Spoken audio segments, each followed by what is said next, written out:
உறவுகளே, மீண்டும் ஒரு உலக நகர்வுகள் நிகழ்வினூடாக உங்கள் அனைவரையும் சந்திப்பதில் மகிழ்ச்சி. இங்கு நான் அருள், ஆஸ்திரேலியாவிலிருந்து. என்னுடன் இந்த நிகழ்விலே இங்கிலாந்திலிருந்து இராணுவ புலனாய்வு மற்றும் அரசியல் பொருளாதார ஆய்வாளர் அருஸ் அவர்கள், கலாநிதி அருஸ் அவர்கள் இணைந்து கொள்கின்றார். வணக்கம் அருஸ். வணக்கம் அருள். இலக்குநர்களுக்கு அன்பு கலந்த வணக்கம். ஆம், நீங்கள் நேற்று குறிப்பிட்டது போலவும், இல்லை முன்னர் ஒரு நிகழ்ச்சியில் குறிப்பிட்டிருந்தீர்கள், இந்த யுத்த நிறுத்தம் ஒரு தற்காலிகமான யுத்த நிறுத்தம் தான், தயார்படுத்தலுக்கான ஒரு யுத்த நிறுத்தம் என்று கூறியிருந்தீர்கள். அதே போலவே இப்பொழுது அதாவது ஈரான் மீது அமெரிக்கா தாக்க தொடங்கி இருக்கிறது. குறிப்பாக வான்வழி தாக்குதல்கள்லாம் நடைபெற்றுக் கொண்டிருக்கின்றன. பல இடங்களிலே விமான தாக்குதல்கள் நடைபெற்றிருப்பதாகவும், பதிலுக்கு தயாராக இருந்தது போலவே ஈரானும் 85 தெரிவு செய்யப்பட்ட இலக்குகளிலே தாக்குதல் நடத்தியிருப்பதாகவும் கூறப்படுகிறது. இது சம்பந்தமான இப்போதைய நேரடியான இப்போதைய லேட்டஸ்ட் நிலவரம் என்ன, தகவல்கள் என்ன? நாங்கள் நேற்று பேசும்போது பேசியிருந்தோம், கிட்டத்தட்ட 24 மணி நேரத்துக்குள் 4 கப்பல்களை ஈரான் தாக்கி அளித்திருந்தது. அப்போது நேற்று கூறியிருந்தோம் என்று அமெரிக்கா ஈரானை தாக்கும் என்று. அதான் அந்த பேட்டர்ன் அப்படியே ரிப்பீட் பண்ணிக்கொண்டே இருக்கிறது. ஈரான் தாக்குவது, தாங்கள் தாக்குவது என்று. இப்போது என்னென்று சொன்னால், பழியை ஈரான் மீது போடுவது. ஈரான் தான் போர் நிறுத்தத்தை குழப்பியது, தாங்கள் அதுக்கு பதில் தாக்குதலை மேற்கொண்டது என்று. இப்போது ட்ரம்ப் வந்து அங்க துருக்கியில் வந்து நேட்டோ மாநாட்டில் நிக்கிற போது அங்குதான் அவர் ஒரு கூட்டத்தை, அதாவது அந்த மாநாட்டின் ஒரு சைட் லைன் மீட்டிங் என்ற மாதிரி அமெரிக்காவின் போர்த்துறை அமைச்சர் பீட் ஹெக்ஸட், மற்றது மார்க்கோ ரூபியோ, மற்றது பெசன்ட் மற்றும் ஜெனரல் ஹெயின் உடனான ஆலோசனை நடத்திய பிற்பாடு இந்த தாக்குதலை நடத்தி இருக்கிறார்கள். உண்மையில் இந்த தாக்குதல் என்றால் ஈரானை தூண்டிவிட்டு, தங்களை தாக்குவதற்கு தூண்டிவிட்டு பேர்ந்து ஈரானில் பழி போட்டு. என்றால் இந்த நேட்டோவின் தலைவர் ரூட்டே என்ன கூறியிருக்கிறார் என்று சொன்னால், ஈரான் போர் நிறுத்தத்தை மீறியபடியால் நாங்கள் தாக்கி இருக்கிறோம், அது ட்ரம்ப் தாக்கியது சரிதான் என்று கூறியிருக்கிறார். ஆனால் நடந்தது என்னென்று சொன்னால், ஈரான் பாதைக்கு சமாந்தரமாக இன்னொரு பாதையை அமைத்து, அந்த பாதைகளால் கப்பல்களை வர வைத்து, ஈரானை ஒரு ஏமாற்றும் வழியில் ஈரானுக்கு ஒரு எண்ணெயை நீங்கள் விற்கலாம் அப்படி என்று சொல்லி இந்த பாதையை வழக்கப்படுத்தி, ஈரானிடம் இருந்த அந்த பாதையை பறித்து விட்டால் நாளைக்கு அதை ஓமானுடன் சேர்ந்து அனைத்துலக பாதை என்ற ஒரு குறியீட்டை கொண்டு வந்து ஈரானை முடக்குவதற்கான தந்திரம் தான் இது. அதை ஈரான் தெளிவாக தெரிந்து வைத்திருந்தது. எனவேதான் நேற்று ஒரே நாளில் 4 கப்பல்களை தாக்கினது. அதுவும் மூர்க்கமாக தாக்கியிருக்கிறது. ஒரு கப்பல் வெடித்து தர்ற அளவுக்கு ஈரான் தாக்கியது. இன்று நீங்கள் பார்த்தீர்கள் சொன்னால் ஒரு கப்பலும் ஓமான் பக்கத்தால் போகவில்லை, எல்லாம் ஈரான் பக்கம் தான் நிற்கின்றன. ஆனால் இன்று இந்த தாக்குதல் நடந்த பிற்பாடு ஈரான் ஹோர்முஸை முற்றாக மூடி இருப்பதாக கூறப்படுகின்றது. இந்த நிலையில் தான் நேற்று நாங்கள் இந்த கப்பல்கள் தாக்கப்பட்ட விடயம் பேசிய பிற்பாடு இன்று வந்து அமெரிக்கா வந்து, அதாவது கரையோர பகுதிகளில் பண்டர் அப்பாஸ் பகுதியாக இருக்கலாம், குஷேம் தீவாக இருக்கலாம், கேர்க் தீவாக இருக்கலாம், எல்லாவற்றிலும் கிட்டத்தட்ட நேற்று இரவு வான் தாக்குதல்களை நடத்தி இருக்கின்றது. இந்த தாக்குதல்களில் பல இடங்களில் தீப்பற்றியதை காணக்கூடியதாக இருக்கின்றது. ஈரான் கூறுகிறது தாங்கள் கடற்படை, வான்படை, தரப்படையைச் சேர்ந்த 8 பேர் கொல்லப்பட்டிருப்பதாக அவர்கள் இந்த படங்களையும் வெளியிட்டிருக்கின்றது. அதே சமயம் அமெரிக்கா கூறியிருக்கின்றது 60 சிறிய படகுகளையும் தாங்கள் தாக்கி அளித்திருப்பதாக. அதே சமயம் ஈரான் கூறியிருக்கின்றது 2 மீனவர்கள் கொல்லப்பட்டிருக்கிறார்கள் என்று சொல்லி மீன்பிடி படகுகள் பல சேதமடைந்திருப்பதாக கூறியிருக்கிறார்கள். அதற்கு பதிலடியாக ஈரான் வந்து குவைத்தில் இருக்கின்ற அலி அல் சலேம் ஏர்பேஸ் என்ற வான்படை தளத்தையும் அமெரிக்காவின் 5வது கடற்படை தளத்தையும் தாக்கி இருக்கின்றது. தாக்குவது மட்டுமல்லாது சவுதி அரேபியா, கட்டார், UAE போன்ற நாடுகளுக்கு எச்சரிக்கையை அனுப்பி இருக்கின்றது. உதவி செய்கிற அனைவரும் தாக்கி அளிக்கப்படுவார்கள் என்று கூறியிருக்கின்றது ஈரான். அதே சமயம் இந்த குஷேம் தீவு பகுதியில் வைத்து ஈரான் வந்து புஷ பகுதியில் வைத்து ஈரான் வந்து MQ-9 ரெப்பேர் என்ற அமெரிக்காவின் $34 மில்லியன் பெறுமதியான விமானத்தையும் சுட்டு வீழ்த்தி இருக்கிறது. அந்த காணொளிகளையும் அவர்கள் போட்டிருக்கிறார்கள். ஆனால் நாங்கள் இப்போது கதைக்கிற இந்த நேரத்தில் கூட இப்போது பண்டர் அப்பாஸ் பகுதியில் 8 வெடிப்பு சத்தங்கள் கேட்டதாக IRIB என்ற ஊடகம் தெரிவித்திருக்கின்றது. அதே சமயம் புஷப் பகுதியிலும் வெடிப்புகள் கேட்டிருக்கின்றன. அங்கு தீ எரிவதையும் காணக்கூடியதாக இருக்கின்றது இப்போது நாங்கள் கதைக்கிற நேரத்தில். மேலும் இந்த நாட்டுக்குள்ள இந்த நகரங்கள் வருகின்றன. இந்த நகரங்கள் எந்த நாட்டுக்குள்ளே வருகின்றன? இந்த நீங்கள் குறிப்பிடுகின்ற நகரங்கள் இல்ல இது ஈரான் இது ஈரான் அந்த கடற்கரையோடம் உள்ள பகுதிகள். அப்ப அது இப்போது நாங்கள் கதைக்கிற போது 2வது நாளாக நடக்கிற தாக்குதல்களை சொல்கிறேன். 2வது நாளாக நேற்று நடந்தது தாக்குதல், இன்று 2வது. அவர்கள் கூறியிருக்கிறார்கள் இந்த தாக்குதல் 5 மடங்கு பலமாக தாங்கள் தாக்குவோம் என்று சொல்லி கூறியிருக்கிறார்கள்.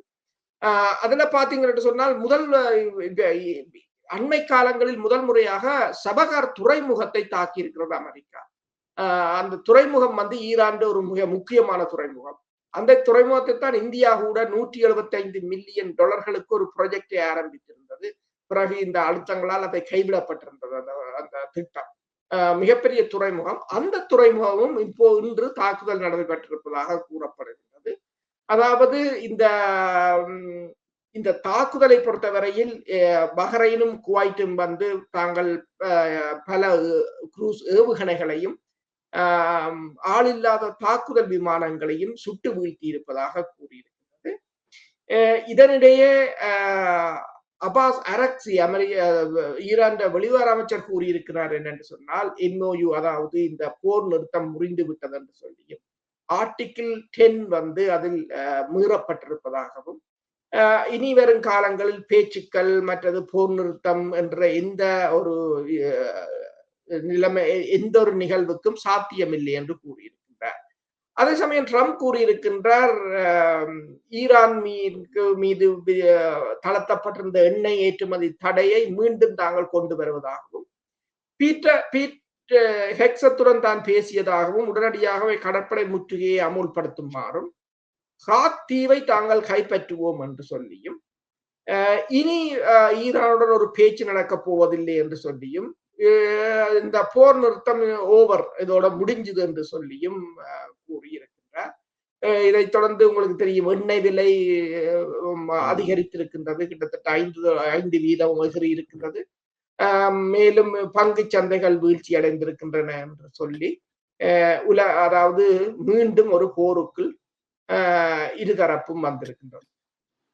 இப்ப இந்த இடத்துல என்னுடைய கேள்வி என்னவென்றால் உலகத்தில் உள்ள அநேகமான செய்தி நிறுவனங்களுடைய தலைப்பு செய்தி, அதாவது இந்த ஈரான் சம்பந்தமான தலைப்பு செய்தி யுத்த நிறுத்தம் முடிவுக்கு வந்தது என்றுதான் போட்டிருக்கிறார்கள். ஆனால் டொனால்ட் ட்ரம்பிடம் கேள்வி கேட்ட ஊடகவியலாளர்களுக்கு அவர் கொடுத்த பதில் I think it's over, I don't want to deal with them anymore என்று சொல்லியிருக்கிறார். அதாவது இந்த தமிழ்ல சரியாக அதை நாங்கள் வழங்கிக் கொள்வோமா இருந்தால் நான் நினைக்கிறேன் அது முடிவடைந்து விட்டதாகவும் அவர்களுடன் நீங்க எந்த பேரம் பேசுதலும் வைக்கிறதுக்கு நான் விரும்பவில்லை என்று தான் கூறியிருக்கிறாரே தவிர முழுமையாக உத்தியோகபூர்வமாக இந்த யுத்த நிறுத்தமோ அல்ல MOUவோ முடிவடைந்ததாக கூறவில்லை. உங்களுடைய கருத்து என்ன? உண்மையிலே இந்த யுத்த நிறுத்த முடிவுக்கு பேச்சுவார்த்தைக்கான கதவுகள் மூடப்பட்டு விட்டனவா, இல்லை இது ஒரு அடையாளத்துக்காக 2 பேரும் சொற்பிரயோகங்களை பாவிக்கிறார்கள், மீண்டும் பாகிஸ்தான் உள்ளே பேச்சுவார்த்தை மேசைக்கு 2 பேரையும் கொண்டு வந்தோ அல்ல தொடர்ந்து இந்த யுத்த நிறுத்தத்தை கொண்டு செல்வதற்கான வழிமுறைகள் இருக்கின்றனவா?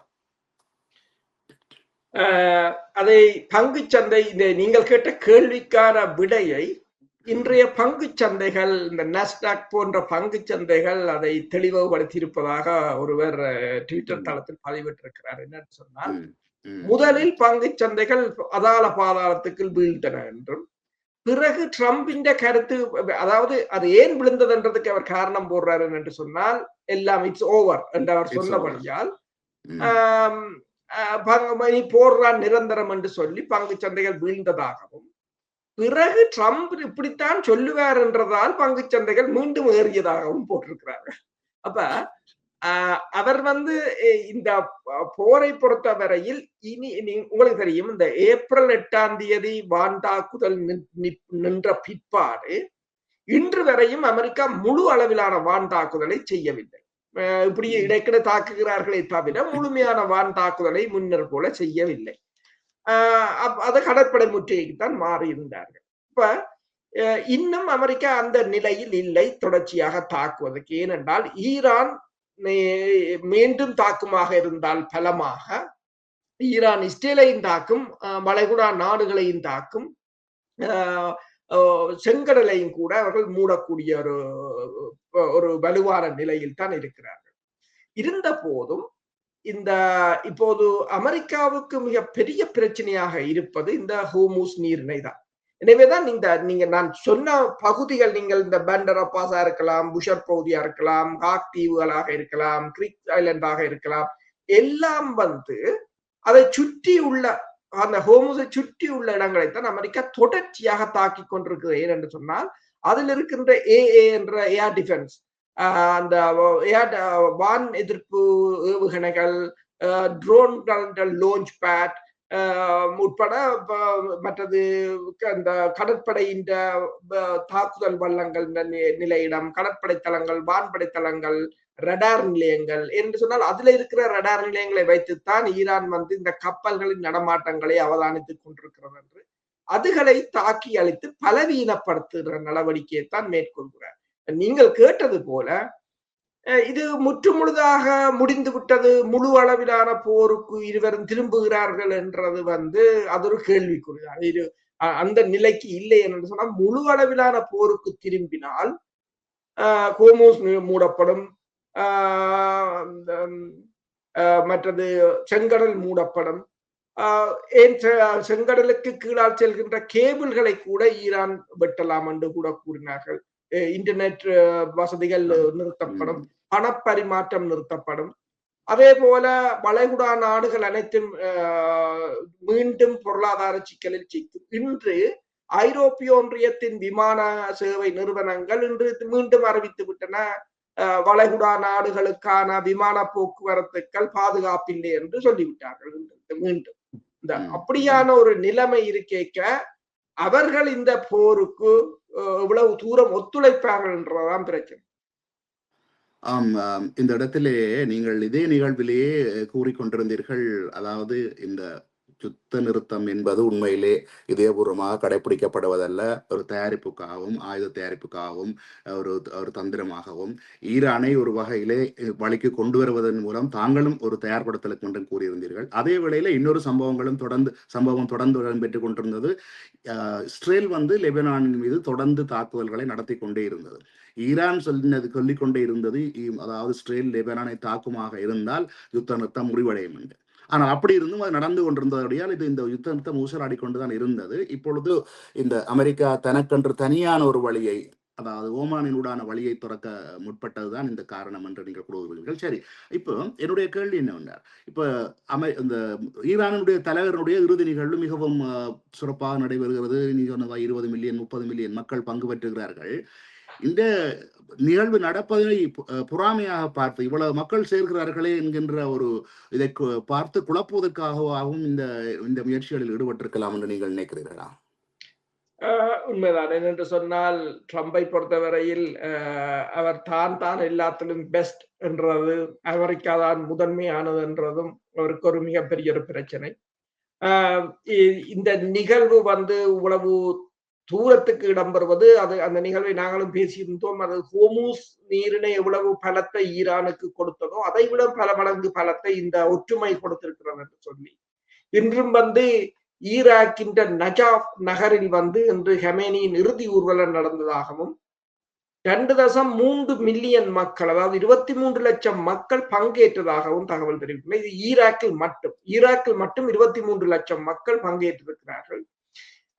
அதாவது ஈராக்கிய துணை இராணுவ படையான பாப்புலர் மொபிலைசேஷன் போர்சஸ் என்று சொல்கிறது.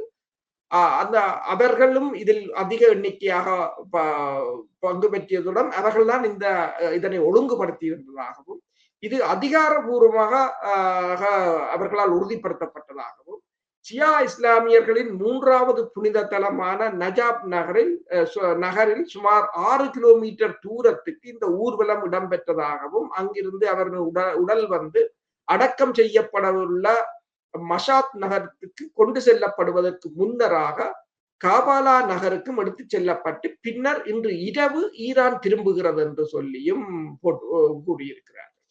அப்ப ஈராக்கிலும் கிட்டத்தட்ட 23 லட்சம் மக்கள் அதில் பங்கு பெற்றி இருக்கிறார்கள் என்று சொன்னால் இது இரண்டு நாடுகளையும் ஒருங்கிணைக்கிற இரண்டு நாடுகளில் மக்களையும் ஒருங்கிணைக்கிறது என்று சொன்னால் ஈராக் இனி ஒரு காலத்தில் ஈரானை எதிர்க்க முடியாத ஒரு நிலையாக இருக்கும் என்றால் மக்களே அங்கு கிளர்ச்சியை செய்வார்கள் என்ற ஒரு நிலையாக இருக்கும்.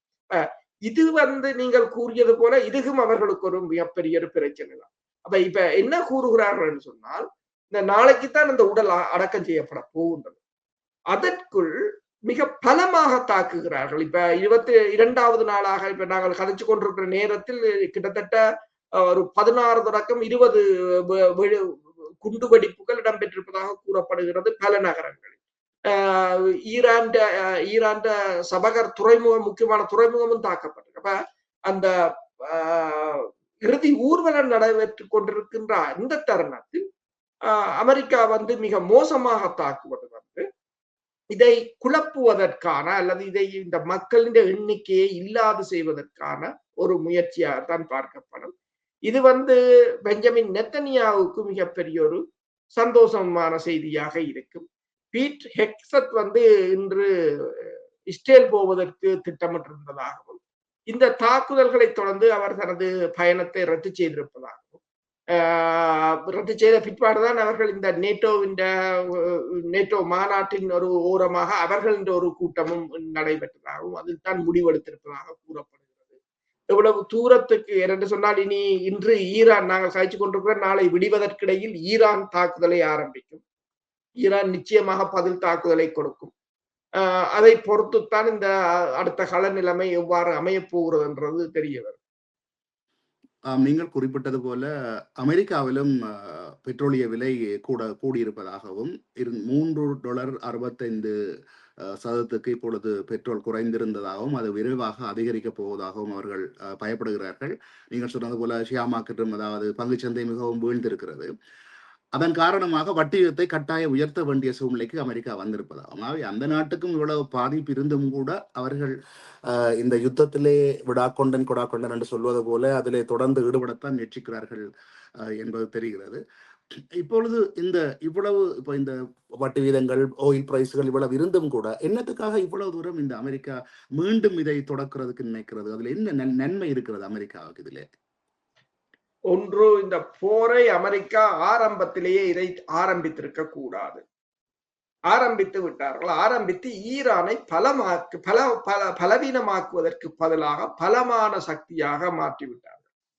வளைகுடா நாடுகளில் அமெரிக்காவின் இயலாமை வெளிப்படுத்தப்பட்டு விட்டது. இப்போது அமெரிக்காவை ஒரு ஒப்புக்காக இன்னும் அமெரிக்கா உலக வல்லரசில் என்ற ஸ்தானத்திலிருந்து இறங்கவில்லை என்பதற்காக சிலர் மதிக்கிறார்களே தவிர அமெரிக்காவுக்கே தெரியுது தனக்கு புறம் பேசுகிறவர்கள் அதிகமாக இருக்கிறார்கள். இப்போது எல்லோரும் பின்னால் கலைக்கிறார்கள். அமெரிக்காவின் நிலைமை எவ்வாறு இருக்கிறது என்றது எல்லோருக்கும் தெரிகிறது. அது ஒன்று. ஏனென்றால் அமெரிக்காவின் தளங்களை அங்கே வைத்திருக்க முடியாத ஒரு நிலைமை. இரண்டாவது, அமெரிக்காவின் இஸ்ரேலின்றையும் அதிநவீன ஆயுதங்களாக இருக்கட்டும், அயன்டோமாக இருக்கட்டும், இவை அனைத்தும் செயலிழந்து போயிருப்பதும் எல்லோருக்கும் ஒரு அச்சத்தை கொடுக்கின்றது. மூன்றாவது, அமெரிக்காவின் நவீன ஆயுதங்கள் அனைத்தும் தாக்கப்பட்ட விமானங்கள் அனைத்தும் தாக்கப்பட்டது.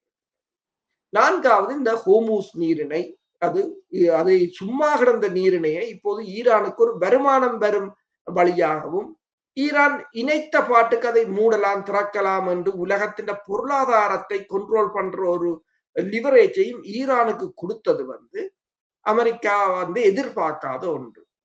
இப்ப இதை எவ்வாறாயினும் இந்த நிலைமையை மாற்றிவிட்டுத்தான் அமெரிக்கா இந்த போரிலிருந்து வெளியேறலாம். இல்லை என்று சொன்னால் அது அந்த வளைகுடா நாட்டின் சமநிலை, படைத்துறை சமநிலை ஏற்கனவே மாறிவிட்டது.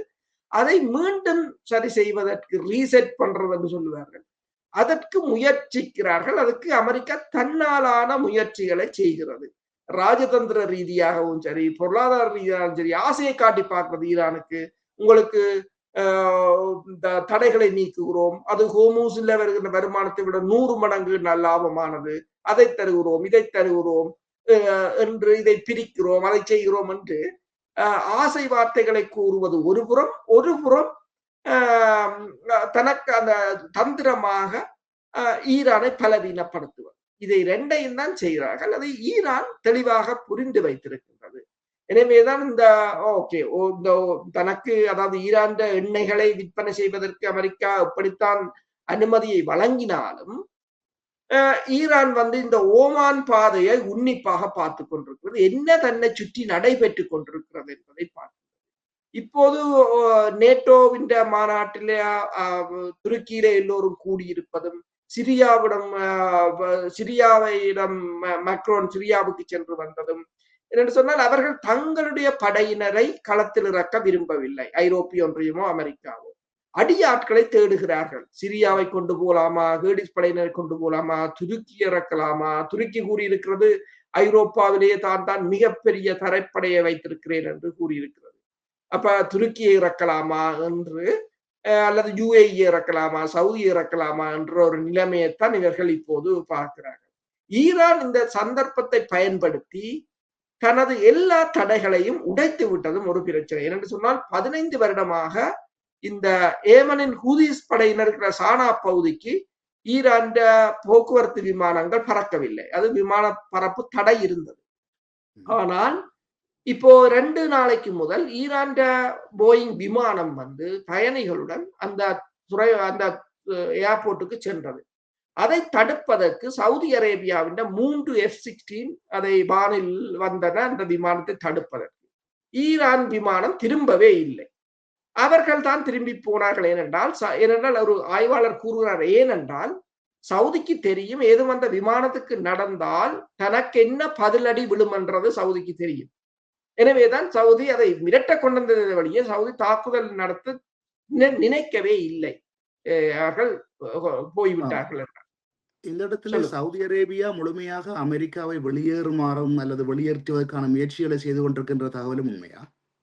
உண்மைதான். என்னென்று சொன்னால் கடந்த வாரம் இதை பற்றி கதைக்கொண்டு வந்துட்டு நாங்கள் வேறு விடயங்கள் பல பேச இருப்பதால் நாங்கள் பல விடயங்களை நாங்கள் தவிர்த்து விட்டு தான் செல்கிறோம். ஏனென்றால் முக்கியமான விடயங்களைத்தான் இங்கே கதை பேசுகிறோம். சவுதி அரேபியா இப்போது மறைமுகமாக அமெரிக்காவுக்கு அழுத்தம் கொடுத்து கொண்டிருப்பதாகவும் அங்கிருந்து படைத்தளங்களை வெளியே எடுக்குமாறு சவுதி அரேபியா கூறிக்கொண்டிருக்கிறது.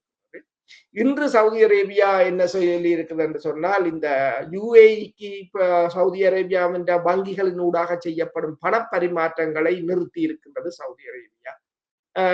ஏனென்றால் UAE ஒபேக்கிலிருந்து வெளியேறி இருக்கின்றது. இப்போது சவுதி அரேபியா பாகிஸ்தான் படையினரையும் பாகிஸ்தான் வான்படை விமானங்களையும் தான் தனது பாதுகாப்புக்காக இறக்கி இருக்கின்றது.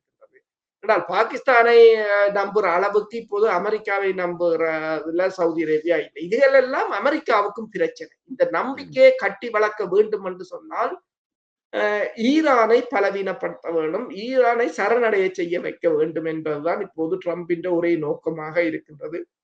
ஆனால் இது இப்போ ஆரம்பித்த போர் நாளைக்கு ஈரான் பதிலடியை பொறுத்துத்தான் இந்த போர் தொடருமா தொடராதா என்பது தெரிய வரும்.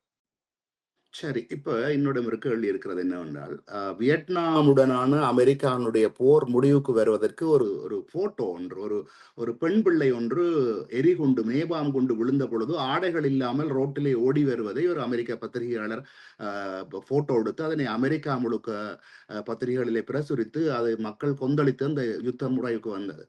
இப்பொழுதுதான் முந்திதான் பேப்பர் தேவை, இப்பொழுதுதான் ஊடகங்கள் என்று விரல் நுனியிலே மொபைல் போனிலே எல்லா வகையிலும் செய்திகளோ அல்லது புரோட்டஸ்டோ செய்யக்கூடிய வசதிகள் இருந்தும் அமெரிக்க மக்களால் இந்த ட்ரம்பினுடைய இந்த தனிப்பட்ட நபர் தீர்மானத்தையோ தனிப்பட்ட நபரினுடைய முன்னெடுப்புகளை நிறுத்த முடியாமல் இருக்கிறார்களா? அல்ல அவர்களும் சேர்ந்து இந்த இவருடைய யுத்த முனைப்புக்கு உண்மையாக ஆதரவு கொடுக்கிறார்களா? இவ்வளவு பொருளாதார சுமையை தாங்கிக் கொண்டும் ஆதரவு கொடுக்கிறார்கள் என்று எடுத்துக்கொள்ள முடியுமா?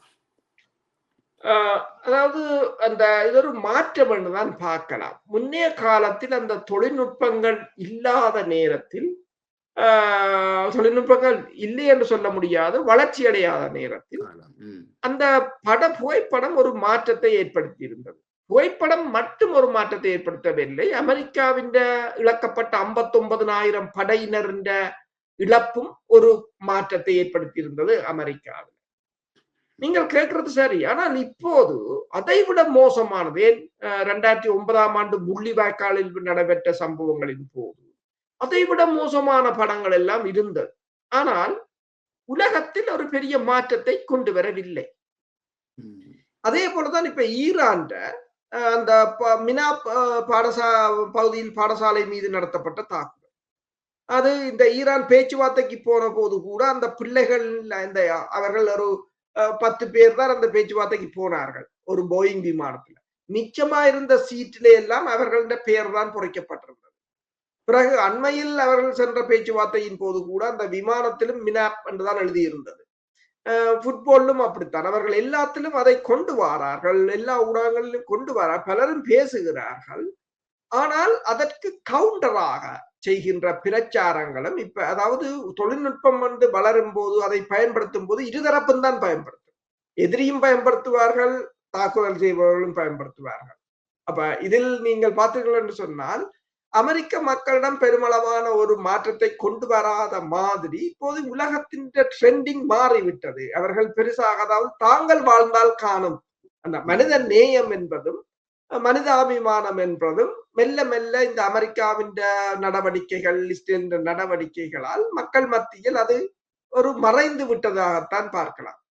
முன்னர் போல இப்ப பிடல் காஸ்ட்ரோ கூறியது போல ஒரு 1000 மேடை பேச்சுக்களை விட ஒரு கெரில்லா தாக்குதல் சிறந்த பிரச்சாரம் என்று சொல்லி இருப்பார். என்னன்னு சொன்னால் இப்ப பேசுறது எங்கேயாவது ஒரு மூலையில பேப்பர்ல வரும். ஆனால் ஒரு தாக்குதல் நடந்து விட்டால் ஹெட்லைன் அதான் இருக்கும். அதுக்கு பிரதான் பார்ப்பாங்களோ என்ன நாடு என்ன நடந்தது, அவங்களுக்கு என்ன பிரச்சனை என்றெல்லாம் வளர்ச்சி ஆராய்வாங்க. அதே போல ஆனால் இப்ப அந்த தாக்குதல்கள் கூட ஒரு மலங்கி போற நிலைக்கு அந்த எதிர்ப்பு என்று சொன்னால் ஊடகத்துறையை கட்டுப்படுத்துவது முழுக்க இப்போது மேற்குலகம். இப்ப ட்விட்டராக இருக்கலாம் அவங்கெல்லாம், பேஸ்புக்காக இருக்கலாம் அவங்கெல்லாம், டிக்டாக்ல சீனா இருந்தாலும் அதையும் வாங்கி போடுவார்கள் அல்லது மிரட்டல் விடுவார்கள் அல்லது பாதுகாப்பு பிரச்சனை என்று சொல்வார்கள். டெலிகிராம் சேனலை அவர் துபாயில இருந்தாலும் அவரை பிரான்ஸ் வந்து கிட்டத்தட்ட மாத கணக்குல தடுத்து வச்சிருந்துதான் அவரை விட்டார்கள். ஆனால் வெளியில் பார்த்தால் ஊடக சுதந்திரம், மனித உரிமைகள், மனிதாபிமானம் என்று தொண்டகளிக்க பேசுறதும் அவர்களாகத்தான் இருக்கும். அதுதான் நிலைமை. சரி, நீங்கள் செங்கடலை பற்றியும் சற்று குறிப்பிட்டிருந்தீர்கள். செங்கடலை மூடினால் என்று. செங்கடலை மூடுவதா இருந்தால் ஹவுதிகள் ஈரானுக்காக வேலை செய்கிறார்கள். முன்னர் ஒரு தடவை சோமாலியாவும் வந்து செங்கடலை மூடுவதற்கு தனது ஆதரவு உண்டு என்று கூறியிருந்தது. ஏனென்றால் சோமாலிலாந்தை இஸ்ரேல் பிரித்து தனிநாடாக கொடுத்த அந்த கோபத்தில் இருக்கிறது. செங்கடலும் மூடப்பட்டால், செங்கடல் நான் நினைக்கிறேன் சுயஸ் கால்வாய்க்கான வழி, ஐரோப்பாவுக்கு கப்பல் செல்கின்ற சுயஸ் கால்வாய்க்கான வழி என்று நினைக்கிறேன். அதை விட இன்னொரு முக்கியமானதையும் குறிப்பிட்டீர்கள். அந்த இன்டர்நெட் கேபிள்கள், இணைய கேபிள்கள் எல்லாம் இந்த கடலுக்கடியால் போவதாகவும் அதனை தாக்க போவதாகவும் பல தடவை ஈரான் கூறியிருக்கிறது. அதனுடைய தாக்கம் மிக பெருமளவாக இருக்கும் அல்லவா? அதையும் உணராமல் தான் ஈரானிடம் பல சந்தர்ப்பங்கள் இருக்கின்றன, பல தாக்குதலுக்கும் அல்ல பல முடக்கத்தை ஏற்படுத்துவதற்குமான வழிகள் இருக்கின்றன. அவர்கள் இன்னும் அதை பாவிக்கவில்லை, கொஞ்சம் கொஞ்சம் தான் பாவிச்சு கொண்டிருக்கிறார்கள். இவ்வளவு இருந்தும் ஈரானோட மோதிக்கொண்டே இருக்கிறார்கள். அப்ப செங்கடலும் மூடப்பட்டு இணைய வழிகளும் துண்டிக்கப்பட்டால் என்ன நடக்கும் என்று சற்று கூற முடியுமா? உண்மையில் ஈரான் வந்து பல இடங்களை ஈரான் விட்டு பிடிக்கிறது. உண்மையில் ஈரான் தனது முழு பலத்தையும் காட்டவில்லை. ஈரானிடம் இருக்கின்ற அதான் கூறினார்கள் என்னென்று சொன்னால் ஈரானிடம் இருக்கின்ற ஒரு ஏவுகணை கிட்டத்தட்ட 18,000 குண்டுகளை சுமந்து செல்லக்கூடியது. உலகிலேயே மிகப்பெரிய சுத்திகரிப்பு ஆலை வந்து அரம்கோன்றது சவுதி அரேபியா. அந்த ஒரு ஏவுகணை போய் விழும்போது 18,000 குண்டுகளை சிதறும் போது அந்த ஒரு ஏவுகணை அரங்கோ முழுக்க தகர்க்க போதுமானது. ஒரு ஏவுகணை காணும். அதாவது சில நிமிடங்கள் தான் சொல்லியிருக்கிறாங்க. ஒரு சில நிமிடங்களில் அந்த முழுக்க தரமட்டமாக அதுல எந்த வித இருக்கும் அப்படியான பல, அது ஒரு சாம்பிளாக கூறியிருக்கிறார்.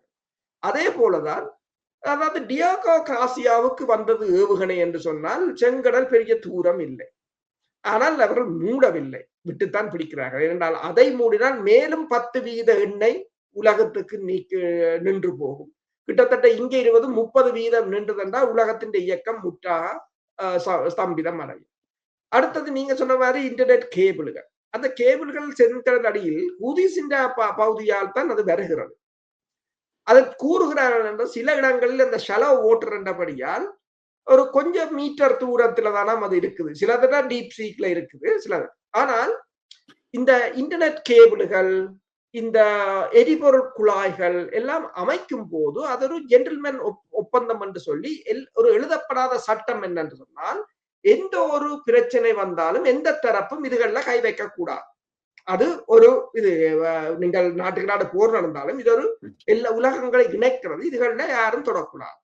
ஆனால் அதை இந்த நோட் ஸ்ட்ரீம் 1 நோட் ஸ்ட்ரீம் 2 தகர்த்ததில் போது அந்த ஒப்பந்தம் மீறப்பட்டு விட்டது. இனி யாரும் எதையும் அடிக்கலாம். ஆனால் ரஷ்யாவோ ஈரானோ அவர்கள் பல இடங்களில் பொறுமை காக்கிறார்களே தவிர அவர்கள் நினைத்தால் இந்த போரை ஒரு நாள் 24 மணி நேரத்தில் முடிக்கிறார். இவ்வளத்தையும் தகர்த்து விட்டால் என்று சொன்னால் கிட்டத்தட்ட 37% இன்டர்நெட் பாவனை இல்லாமல் போகும். வளைகுடா நாடுகள், ஐரோப்பா நாடுகள் பணப்பரிமாற்றம் கூட அதற்களால் தான் நடைபெறுவது. எல்லாம் ஸ்தம்பிதம் அடையும் என்று கூறுகிறார்கள். அதை திருத்துவதும் கடினம் என்றால் நாளைக்கு கண்ணிவடியை புதைத்து விட்டால் அது அடுத்த பிரச்சனையாக இருக்கும். இவ்வளவும் இருந்தாலும் இவர்கள் அதாவது ஏதாவது ஒரு தந்திரமாக அதனால் தான் அமெரிக்காவும் முழு அளவிலான போரில் ஈரான் மீது இறங்காமல் இருப்பதற்குரிய காரணமும் அதாகத்தான் இருக்கின்றது. இப்ப உங்களுக்கு பார்க்கலாம், இங்க காசாவில 73,000 பேர் இறந்தார்கள். ஈரான்ல கிட்டத்தட்ட 3,500-4,000 பேர் இறந்திருக்கிறார்களே தவிர பெருமளவில் இவர்கள் கொல்லவும் இல்லை. ஏனென்று சொன்னால் தாக்குதல் மிக கடினமாக இருக்கும் என்று ஈரான் இவ்வளவு திருப்பி உளவு பலமாக தாக்கும் என்றும் யோசிக்கவில்லை. நீங்கள் முன்னர் ஒரு தடவை கூறியிருந்தீர்கள், ஈரானுக்கு அணு ஆயுதம் தேவையில்லை, ஆனால் அவர்களுக்கு அணு ஆயுதத்துக்கு சமனாக இன்னும் ஒன்று இருக்கிறது. அதாவது இஸ்ரேலிலே இருக்கின்ற இந்த அணு உலைகள் மீது இவர்கள் ஒரு குண்டு வீசிவிட்டால் இஸ்ரேலே முழுமையாக பக்கத்தில் உள்ள அரபு நாடுகளுமே அழிந்துவிடும் என்று கூறியிருந்தீர்கள். அவ்வாறு ஈரானுக்கு பல பிரிவுகள் உண்டு, ஈரான் இன்னும் பயன்படுத்தவில்லை. சரி, நாங்கள் இப்பொழுது இந்த நேட்டோ அவனுடைய கூட்டம் நடைபெற்றிருக்கிறது, துருக்கியிலே நடைபெற்றிருக்கிறது. அந்த நேட்டோ நடைபெற்ற கூட்டத்திலே டொனால்ட் ட்ரம்ப் உக்ரைனுடைய தலைவர் செலன்ஸ்கிக்கு நாங்கள் உங்களுக்கு பெட்ரியாட் ஏவுகணைகளை நீங்களே தயாரிப்பதற்கான தொழில்நுட்பத்தை தருவதாக கூறியதாக ஒரு செய்தி வந்திருக்கிறது. அது உண்மையா? அந்த நேட்டோ கூட்டத்தில் எடுக்கப்பட்ட முடிவுகள் வேறு என்ன முடிவுகள் எடுக்கப்பட்டிருக்கின்றன? மீண்டும் ரஷ்யா மீதுதான் அவர்களுடைய கண்ணோட்டம் இருப்பதாக இருக்கிறதா? அதை பற்றியும் கொஞ்சம் மேலெழுத அவர்கள் வழங்குங்கள். நேட்டோ முழுக்க ரஷ்யாவை குறிவைத்துத்தான் அந்த கூட்டம் நடைபெற்றிருக்கின்றது. அங்கு ஏடோகன் அதாவது துருக்கி கூறியிருக்கிறது, தாங்கள் மிகப்பெரிய தரப்படையை கொண்டிருக்கிறோம் என்று. அப்ப துருக்கியை கொண்டு ஒரு தாக்குதலை நடத்துவதற்கான முயற்சியைத்தான் இவர்கள், துருக்கியை இந்த போருக்கு இழுத்து விடத்தான் இவர்கள் முயற்சிக்கிறார்கள். அதே சமயம் துருக்கியும் கூறியிருக்கின்றது, தாங்கள் ஸ்டீம் டோம், அதாவது இஸ்ரேலின் அயன் டோம், அமெரிக்காண்ட கோல்டன் டோம், இவன் ஸ்டீல் டோம், இப்படியே ஒரு பேர். அப்ப ஸ்டீல் டோம் ஒன்றை தாங்கள் அமைக்க இருப்பதாகவும் அதற்கு $24 பில்லியன் ஒதுக்கி இருப்பதாகவும், ஐரோப்பாவில் மிகப்பெரிய தரப்படையை கொண்ட நாடாக தேவைப்படும் போது எங்கள் திறன்களை கூட்டணியின் சேவைக்காக பயன்படுத்த நாங்கள் பாடுபட்டு வருகிறோம். அவர்கள் என்ன சொல்றாங்கன்னா, கூட்டணியின் திறமை என்று சொன்னால் நேட்டோ கூட்டணியை தான் சொல்கிறார்கள். துருக்கியின் திறன்களை குறைத்து மதிப்பிடாதீர்கள், அந்த பிராந்தியத்தின் நிலைத்தன்மையை உறுதிப்படுத்தி மிக முக்கியமான சக்தியாக நாங்கள் திகழ்கிறோம் என்று அவர் கூறியிருக்கின்றார். கூறினது மட்டுமில்லாது அங்கு போன எல்லோருக்கும் ஒவ்வொரு ரிவால்வரும் சன்னங்களும் லைவ் அம்யூனிஷனும் கொடுத்திருக்கிறார் பரிசாக. எல்லா தலைவர்களுக்கும் ஒவ்வொரு கைத்துப்பாக்கியும் சன்னங்களும். ஆனால் எழுதியிருக்கிறார்கள், ஸ்டாமர் யூகேக்கு அதை கொண்டு வர முடியாது என்று சொன்னால் அது இல்லீகல் என்று சொல்லி. ஏனையவர்களுக்கு என்னவோ தெரியாது. ஆனால் இந்த நேரத்துல ட்ரம்ப்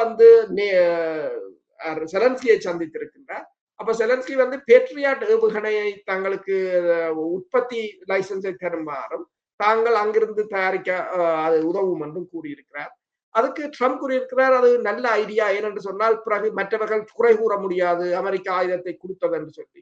ஏனென்று சொன்னால் இது உக்ரைனில் தான் தயாரிக்கிறார்கள், நாங்கள் ஆயுதத்தை கொடுக்கவில்லை என்று கூறலாம். தான் அதை பரிசீலனை செய்கிறேன் என்று கூறியிருக்கின்றார். அதே சமயம் இந்த ஜெர்மனி தனது நவீன ஆயுதமான லின்ஸ் IFV என்று சொல்றது, இன்ஃபேன்ட்ரி ஃபைட்டிங் வெஹிக்கிள்ஸ் என்று சொல்றது, அது ஏஐ தொழில்நுட்பத்துடன் இணைக்கப்பட்டது. அதை கூட புதிதாக தயாரிக்கப்பட்டதை கூட இப்போது உக்ரைனுக்கு வழங்கி இருப்பதாக கூறியிருக்கிறார்கள்.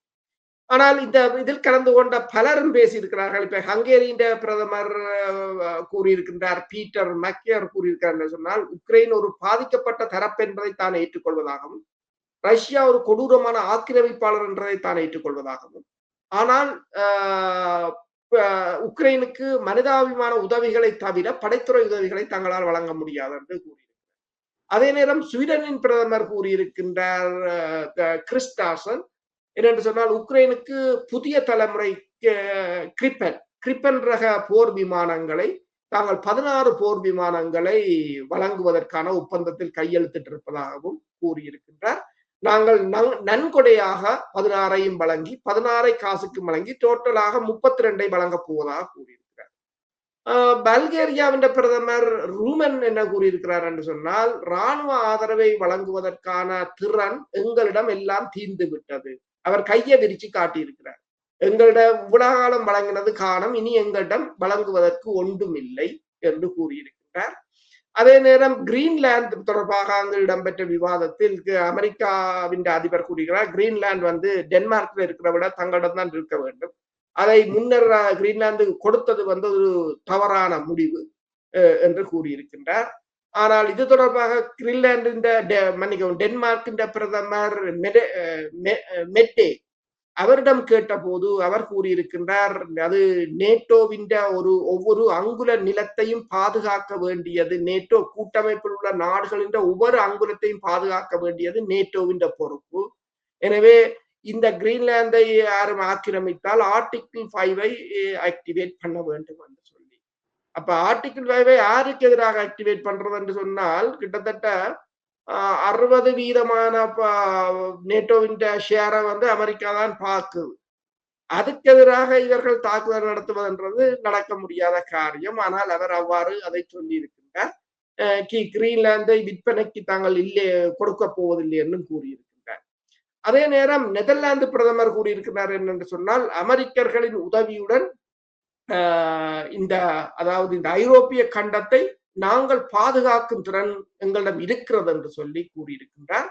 மேலும் நாங்கள் நேட்டோ 3.0 என்ற புதிய கட்டமைப்பாக இப்போது மாற்றி அமைத்திருக்கிறோம் என்றும் கூறியிருக்கின்றார். ஆனால் அதே சமயம் கனடாவின் பிரதமர் கூறியிருக்கின்றார் என்னென்று சொன்னால் தாங்கள் ஏற்கனவே 1.5% ஜிடிபியில பாதுகாப்பு ஒதுக்கி இருக்கிறோம். அதை இன்னும் சில வருடங்களில் 4% மாற்றுவதற்காக நாங்கள் முயற்சிப்போம் என்று கூறியிருக்கிறார். ட்ரூடோ என்ன கூறியிருக்கிறார், நேட்டோவின் அதிபர் ரூட்டே அவர் என்ன ஜெனரல் அவர் என்ன கூறியிருக்கிறார் என்று சொன்னால் டாலர்களோ பவுன்ஸுகளோ யூரோக்களோ அல்லது லிராக்களோ இந்த நாணயங்கள் அதன் மூலம் உங்களை நீங்கள் பாதுகாத்துக் கொள்ள முடியாது. சீருடை அணிந்த வீரர்களை கொண்டே உங்களை பாதுகாத்துக் கொள்ள வேண்டும். அவர்களை நீங்கள் பணியில் அமர்த்த வேண்டும். உங்களுக்கு வலுவான பாதுகாப்புத்துறை சார்ந்த உற்பத்தி திறன் தேவை என்று கூறியிருக்கின்றார். அதே சமயம் அவர் இன்னொன்றை கூறியிருக்கின்றார், பூட்டினுக்கு கூறியிருக்கின்றார் என்னென்று சொன்னால் ரஷ்யாவுக்கு நேட்டோ ஒரு எச்சரிக்கையை அனுப்புவதாகவும் எங்களுடன் விளையாடாதீர்கள், நாங்கள் யாரையும் ஒருபோதும் தாக்க மாட்டோம், எங்கள் வாழ்க்கை முறை ஜனநாயகம் மற்றும் எங்கள் நிலப்பரப்பு ஆகியவற்றை மட்டுமே நாங்கள் பாதுகாப்போம், ஐரோப்பா தனது இராணுவ செலவு இலக்குகளை அடைந்துள்ளதா என்பதை சரிபார்த்த பிறகு பூட்டின் நிச்சயம் கலக்கம் அடைவார் என்று கூறியிருக்கிறார். யார் கலங்க போகிறார்கள் என்பது இன்னும் கொஞ்ச நாளே தெரிந்து. இந்த இடத்துல நீங்கள் கூறியதிலிருந்து நான் தொடர்கிறேன். அதாவது தங்களுடைய டாலரோ அல்லது யூரோவோ அல்லது எந்த நாணயமும் பயன்படாது, இராணுவம் தான் பயன்படும். ஆனால் இந்த மேற்குலக நாடுகளோ அமெரிக்காவோ தங்களுடைய நாட்டு பிரஜைகள் இறப்பதை இப்பொழுது விரும்புவதில்லை. தங்களுடைய நாட்டு பிரஜைகளை இறக்காமல் நடக்கிற யுத்தங்களை தான் அணுகுகிறார்கள். அதாவது எலக்ட்ரானிக் வார்ஃபேர், அதாவது ஆயுதங்களை, விமானங்களை, கப்பல்களை வச்சு அதன் மூலம் தான் யுத்தம் செய்ய பார்க்கிறார்கள். தங்களுடைய நாட்டு பிரஜைகளை முடிந்த அளவு இறப்பதை குறைக்கிறார்கள். சற்று முன்னர் கூறினீர்கள் துருக்கி தன்னிடம் படைபலம் இருக்கிறது, தன்னால் எல்லாம் செய்ய முடியும் உதவி என்றால் அந்த ஆடு தானே தலையை கொடுக்கிறது என்பது போல துருக்கியினுடைய படைகள் தானாகவே இவர்களுக்கு உதவி செய்வதாக வருவதாகவும், நாளைக்கு ஒரு தரைத்தாக்குதலுக்கான படைகள் தேவைப்பட்டால் அதற்கு துருக்கியின் படைகளை பயன்படுத்துவதற்கு அவரே உடன்பட்டதாகவும் தாங்கள் அதிக எண்ணிக்கையான துருப்புகள் வைத்திருப்பதாகவும் நேட்டோவுக்கான முழுமையான ஆதரவாளனாகவும் காட்டிக் கொள்கிறார்கள். அதே போல இங்கேயும் ஈராக்கில் இருக்கிற குர்திஷ் படைகளையும் ஈரான் எதிர்ப்பு வாக்களையும் பாவிக்கிறதுக்கு முயற்சிக்கிறார்கள். இது இவ்வாறு சேர்ந்து வருவதற்கான சந்தர்ப்பம் இருக்கிறதா? அதை சேர்ப்பதற்கும் அந்த படைகளை பயன்படுத்தி தங்கள் இலக்குகளை அடைவதற்கும் வேறு ஊரில் இருக்கிற பிள்ளைகளை பலி கொடுத்து தாங்கள் தப்புவதற்குமான மேற்குலகத்தின் உத்தி. அடுத்தது துருக்கியை இவர்கள் மையமாக வைத்திருப்பது ஏனென்று சொன்னால் கருங்கடல் பகுதியில் ரஷ்யாவை முற்றாக அகற்றிவிட்டால் ரஷ்யாவின் மேலாண்மையை ஒடுக்கி விடலாம். அப்ப கருங்கடலை சுற்றி இருக்கிறது ருமேனியா இருக்கிறது, உக்ரைன் இருக்கிறது, துருக்கி இருக்கிறது. அப்ப இந்த நாடுகளை தங்கள் கைவசம் கொண்டு வந்து விட்டார். இப்ப 72 மணி நேரத்துக்கு, அதாவது ஜூலை 5ஆம் தேதியிலிருந்து 8ஆம் தேதி வரையிலும் 21 கப்பல்கள் ரஷ்யாண்ட கப்பல்கள் அடிக்கப்பட்டதாக கூறியிருக்கிறார்கள். இன்னும் அது உறுதிப்படுத்தப்படவில்லை. அது கருங்கடலுக்குள் வைத்துத்தான் பெருமளவானவற்றை தாக்கி இருக்கிறார்கள். என்னும் போது போர் மிக கடுமையானதாகத்தான் மாறிக்கொண்டு வருகின்றது. இதில் துருக்கியை இவர்கள் எடுத்து விட்டால் ரஷ்யாவுக்கு பல களமுனைகளை ரஷ்யாவுக்கு எதிராக திறந்து விட்டால் ரஷ்யாவை முடித்து விடலாம் என்று யோசிக்கிறார்கள். அதற்கான ஒரு வலை, இந்த வலையில் எடோகன் சிக்கினார் என்று சொன்னால் அதுக்கு பிறகு திருப்பவும் துருக்கி வந்து ஒரு மிகப்பெரிய ஒரு பேரழிவை சந்திப்பதாகத்தான் இருக்கு. சரி, ஹோர்மூஸ்ல ஈரான் வந்து கட்டணம் வரவிட்டால் ஈரான் மீது குற்றம் சாட்டுகின்ற அதே அமெரிக்கா, இதே துருக்கி வந்து தன்னுடைய கடல் பகுதியால் செல்கின்ற கப்பல்களுக்கு வரிக்கு பதிலாக சேவை கட்டணம் ஒன்றை அறவிடுகிறது. அதை பற்றி வாய் திறக்கவில்லை. அது நேட்டோ நாடு என்பதனால் வாய் திறக்கவில்லையா? அதை பற்றி சற்று கூறுங்கள். உண்மைதான். தாங்கள் செய்வதற்கு இப்படியான சலுகைகளை கொடுத்துத்தான் தங்களுடன் கூட்டணியாக இணைத்துக் கொள்வது. ஆனால் இவர்களுக்கு தெரிகிற சலுகைகளை கொடுத்து கொண்டு அவர்கள் தங்களுடைய நலன்களுக்காக இவர்களை பயன்படுத்த போகிறார்கள் தெரியவில்லை. நீங்கள் சொல்வது போலதான் அவர்களின் கூட்டாளிகளாக இருந்தால் அவர்கள் எந்த சட்டத்தையும் மதிக்க தேவையில்லை, எந்த சட்ட திட்டங்களுக்கும் உட்பட்டவர்களாகவும் இருக்க மாட்டார். நல்லது. இத்துடன் இன்றைய இந்த நிகழ்வை நிறைவு செய்து கொள்ளுகின்றோம். மீண்டும் ஒரு நிகழ்ச்சியில் உங்கள் அனைவரையும் சந்திக்கும் வரை உங்களிடமிருந்து விடைபெறுகின்றோம். நன்றி, வணக்கம். நன்றி, வணக்கம்.